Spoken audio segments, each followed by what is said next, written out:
তো দেখো আমরা চলে এসেছি সাইকেল নিয়ে জঙ্গলের ভেতরে, ঠিক আছে। এখনও জঙ্গলের ভেতরে পুরোপুরি যাইনি।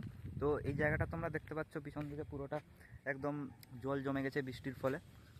আর দেখতে পাচ্ছ চারিদিকের ভিউটা। সামনের দিকে যদি আমি তোমাদেরকে দেখাই, দেখতে পাবে সামনে দেখতে পাচ্ছ কত মেঘ, পিছনে দেখতে পাচ্ছ চারিদিকে কি সুন্দর সবুজ, কিছুগুলো গরু চড়ছে। আর দূরের দিকে এদিকে দেখো কি সুন্দর সুন্দর মেঘ। তো রেগুলার যাতে এই চ্যানেলে ভিডিও আপলোড করা যায় তারই চেষ্টা করব। তো আজ থেকে আমি ভিডিও ছাড়া শুরু করে দিয়েছি।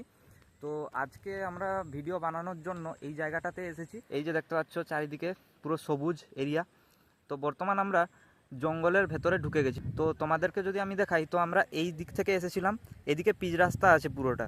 তো পিচ রাস্তা থেকে মেন রাস্তা থেকে এদিকটা চলে এসেছে। তো আরও যাব মোটামুটি ওই সাইডটায়। তো চলো দেখা যাক সামনে কি কি পাচ্ছি, ভিডিওতে তোমাদেরকে দেখাবো। দেখতে পাচ্ছ পুরো সবুজ এরিয়া আর মাঝখান দিয়ে ছোট্ট একটা পিচ রাস্তা চলে গেছে। তো সামনে দুজন যারা সাইকেলে যাচ্ছে ওরা আমার বন্ধু হয়, পিছনে আছি যাতে ভিডিওটা করতে পারি। ওদের সাথে থাকলে তো ভিডিওটা ক্লিয়ার হবে না, ওরা আওয়াজ করছে বেশি, তাই ভিডিওটা ক্লিয়ার তোমরা শুনতে পাবে না। তাই আমি একটু পিছনে যাচ্ছি, ওরা একটু আগে যাচ্ছে। তো দেখো এখান থেকে প্রায় 2 থেকে 2.5 কিলোমিটার আরও যেতে হবে সামনে, দিলে একটা বড় জঙ্গল পাওয়া যাবে। সাইকেল চালাতে চালাতে ভিডিও বানানোটা একটু কঠিন হয়ে পড়ে, কারণ তোমাদেরকে যদি আমি সামনে দেখাই তো দেখতেই পাচ্ছ কত গর্ত আছে দেখো রাস্তায়।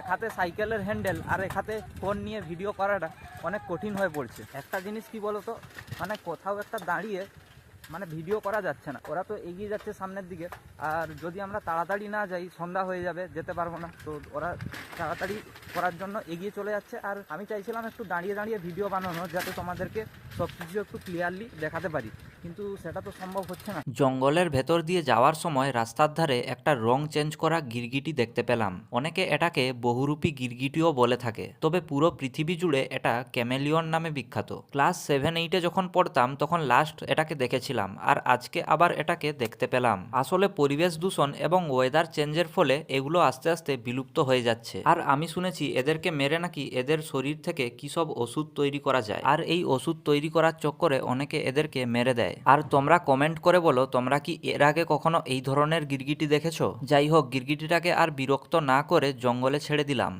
তো তোমরা দেখতে পাচ্ছ আমরা ফাইনালি ব্রিজের ওপরে চলে এসেছি। তো তোমরা এখানটা সামনে দেখতে পাচ্ছ কি সুন্দর ভিউ।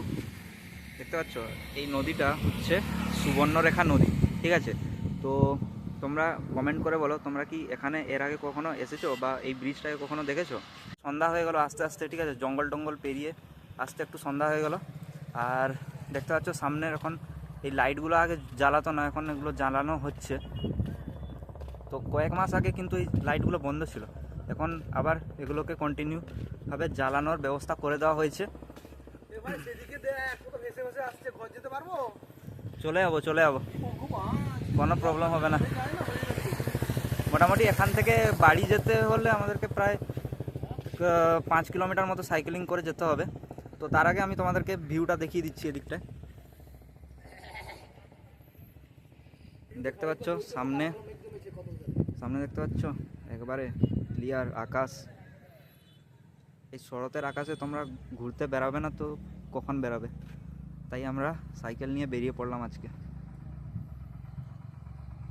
তোমাদেরকে একটা জিনিস দেখাই, নিরীহ জীবগুলোকে এভাবে হাঁটিয়ে নিয়ে যাওয়াটা কি ঠিক? তোমরা একবার কমেন্ট করে বলো।